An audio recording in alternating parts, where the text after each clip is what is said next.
Boa noite. O histórico julgamento dos primeiros réus que participaram dos atos golpistas de 8 de janeiro começou hoje no Supremo Tribunal Federal. Nessa primeira leva, a Corte julga 4 acusados. Tem eles aqui na tela: Aécio Lúcio Costa Pereira, Tiago de Assis Matar, Moacir José dos Santos e Matheus Lima de Carvalho Lázaro. Todos invadiram as sedes dos 3 poderes no dia dos ataques. Hoje, o Supremo analisou o caso do Aécio Costa Pereira, o primeiro ali do nosso quadrinho. Ele é de Diadema, tem 51 anos, Diadema, aqui na Grande São Paulo, e foi preso em flagrante dentro do Senado. Aliás, essa imagem que temos dele aqui, ele mesmo que fez de dentro do Senado Federal.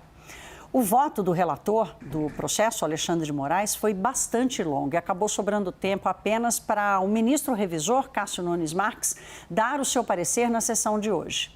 Alexandre de Moraes votou pela condenação de Aécio por 5 crimes com uma pena de 17 anos de prisão mais multa.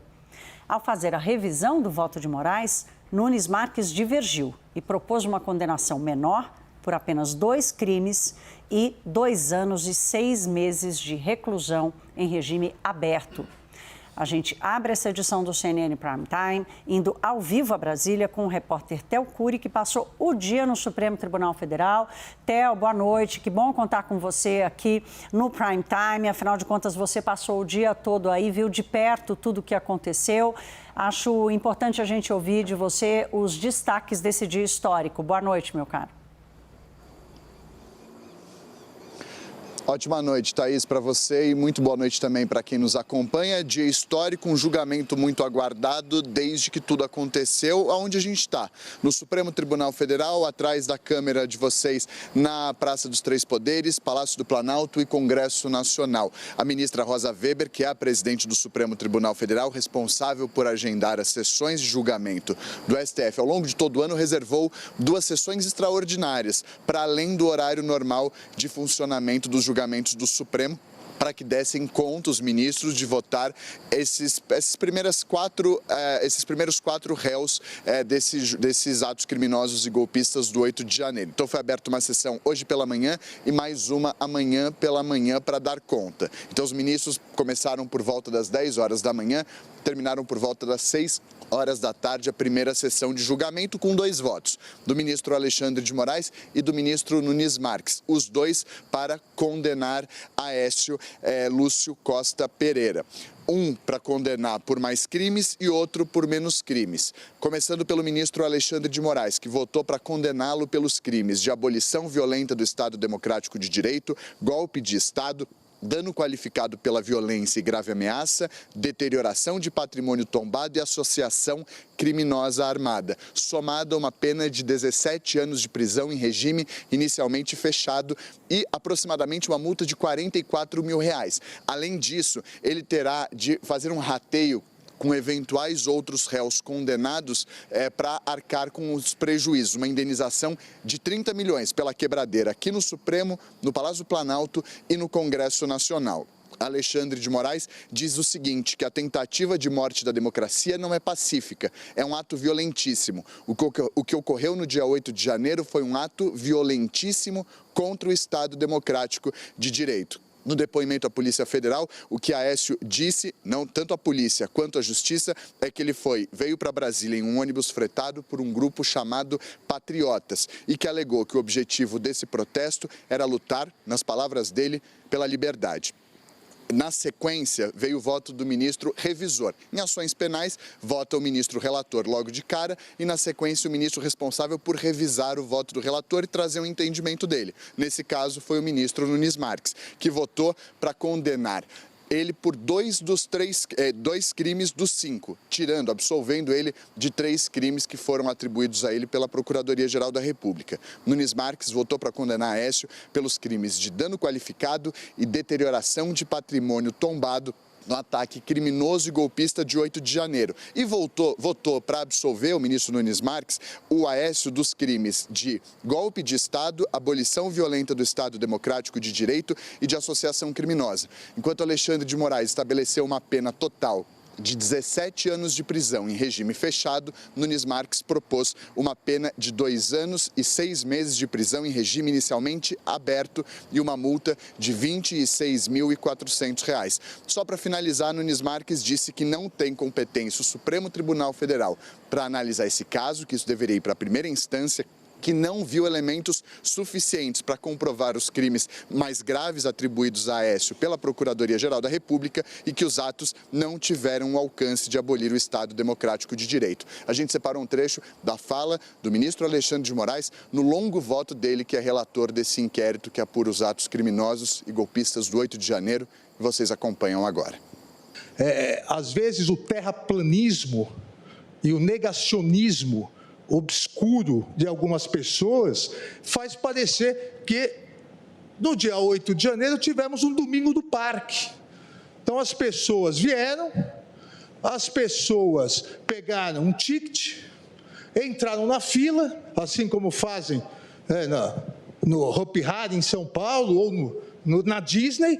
Agora nós vamos invadir o Supremo e vamos quebrar alguma coisinha aqui. Agora vamos invadir o Senado. Agora vamos invadir o Palácio do Planalto. É como se fosse possível. Agora vamos orar da cadeira do presidente do Senado.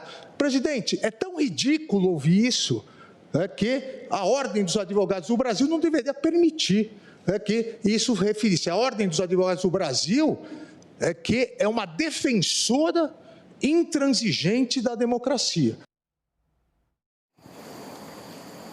Thaís e quem nos acompanha, esse julgamento começou hoje cedo com a apresentação dos principais dados que dão a dimensão desse caso no Supremo Tribunal Federal, os números relacionados aos ataques criminosos e golpistas do 8 de janeiro no âmbito judicial, com os inquéritos, as oitivas, os depoimentos, tudo que foi colhido nesse período. Isso foi apresentado pelo ministro Alexandre de Moraes, que na sequência fez uma leitura do relatório. Depois disso, a Procuradoria-Geral da República se manifestou por cerca de 1 hora. Quem se manifestou foi o subprocurador-geral da República, Carlos Frederico Santos, que é o responsável por conduzir essas investigações, representando a Procuradoria-Geral da República. Ele foi o responsável por denunciar todas essas pessoas, incluindo essas 4 que agora tiveram a denúncia contra elas aceita. Essas pessoas se tornaram réus no Supremo Tribunal Federal e agora respondem e vão ser submetidas a esse julgamento que vai decidir se são absolvidos ou se são condenados. A gente separou um trecho dessa longa fala do subprocurador-geral da República, em que ele classifica os atos criminosos como nefastos e com uma tentativa de derrubar um governo eleito de maneira legítima. Vamos ouvir. A ação delituosa engendrada pelos agentes, da qual participou o réu, tinha a nefasta motivação de impedir, de forma contínua, o exercício regular dos poderes constitucionais e provocar a deposição do governo legitimamente constituído, incitando o Exército Brasileiro a sair às ruas para estabelecer e consolidar o regime de exceção pretendido. Vamos já fazer uma roda de análise aqui com Thaís Arbex, Caio Junqueira. Boa noite aos dois. Thaís, eu começo com você. O Theo Cury fez um resumo importante aqui do que aconteceu nesse dia. Foi um julgamento muito longo, havia uma expectativa de que seria mais rápido, né? Que pudesse avançar e não apenas 2 votos ou apenas um caso.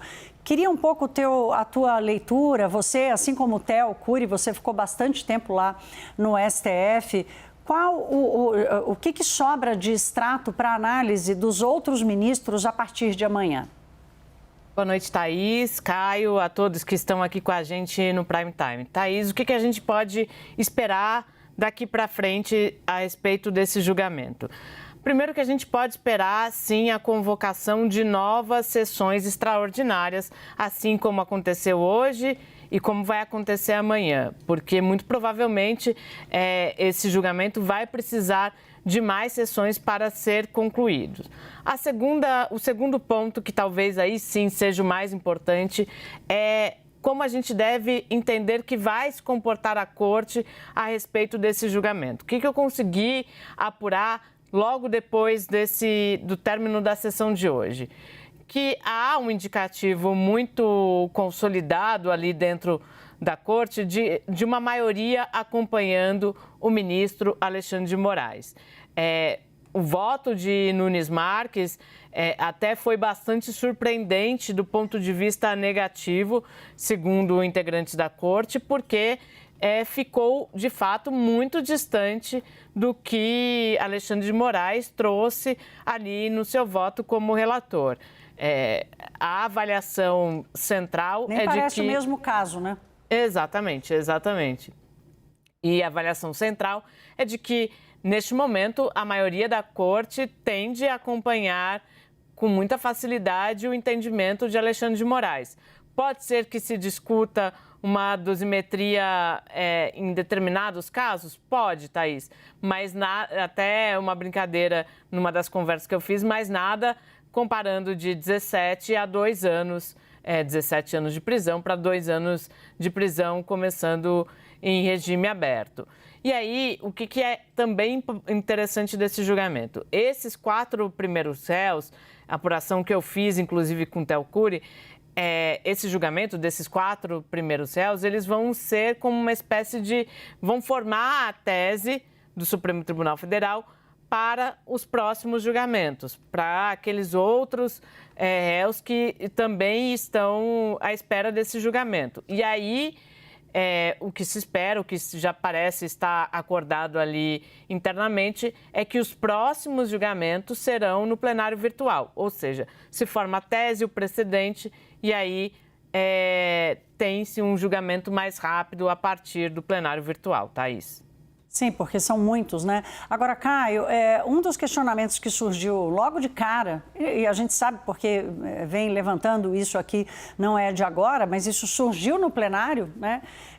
Foi a competência do Supremo Tribunal Federal para analisar esse processo.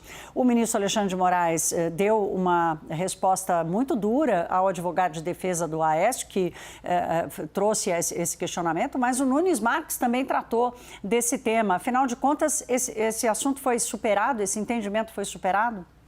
Bom, vamos lá, Thaís. Boa noite a todos. Thaís, tem a competência do Supremo para julgar, fazer esses julgamentos aí, mais de 1.000 pessoas, pelo menos ali já envolvidas, já acusadas nesses atos golpistas dos extremistas aí de 8 de janeiro, ela é um argumento que é muito utilizado, vamos dizer, do lado de lá, né, pelos bolsonaristas, de que não caberia ao Supremo Tribunal Federal fazer esse julgamento e deveria, portanto, ser remetido à primeira instância. A gente não pode dizer ainda que está superado, porque só temos 2 votos, né, um juiz com uma visão, outro juiz com outra visão, os ministros, né, divergindo quanto a isso, mas tem ali 2 questões importantes para a gente entender por que está lá, né?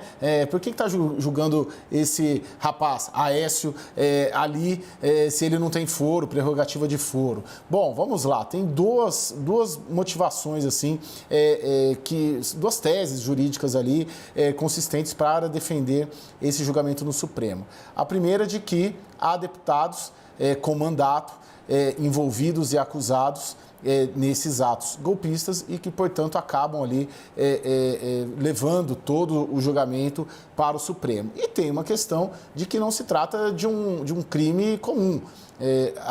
A principal acusação é uma tentativa de abolição do Estado Democrático de Direito, do qual o Supremo Tribunal Federal é o principal guardião via Constituição Federal. Logo, é o próprio Supremo Tribunal Federal que tem que julgar quem atenta contra a Constituição, contra os poderes constitucionais e contra o Estado Democrático de Direito. Então, essa tese também, ela circula ali nesse ambiente. Não dá para a gente saber qual vai prevalecer, mas a Thaís cobre e domina muito bem o Supremo Tribunal Federal, já antecipa ali que a maioria deve caminhar junto com o ministro Alexandre de Moraes e a tese dele. O Caio, hoje mais cedo, o nosso analista aqui da CNN, o Yuri Pita, teve uma leitura que eu achei muito importante sobre esse caso. Ele disse, olha, o ministro Alexandre de Moraes condenou um golpista E o ministro Cássio Nunes Marques condenou um vândalo.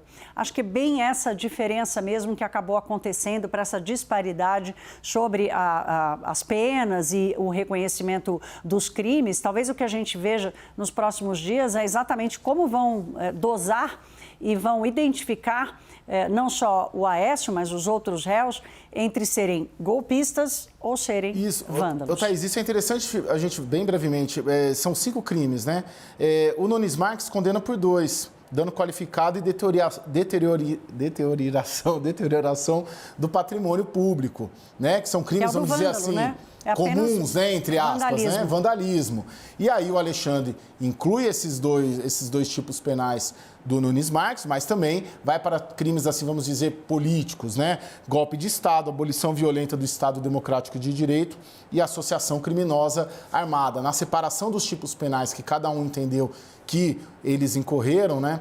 Fica bem claro essa diferença que o Willi também colocou mais cedo. Não, eu achei importante até para quem está acompanhando isso o dia todo, né, fazer uma identificação mais qualitativa. Olha, esse é o tema, claro, de destaque hoje aqui. Vou pedir a Thaís e ao Caio, a gente vai voltar com vocês daqui a pouquinho. Vamos falar muito mais ainda desse dia histórico do julgamento dos golpistas do 8 de janeiro.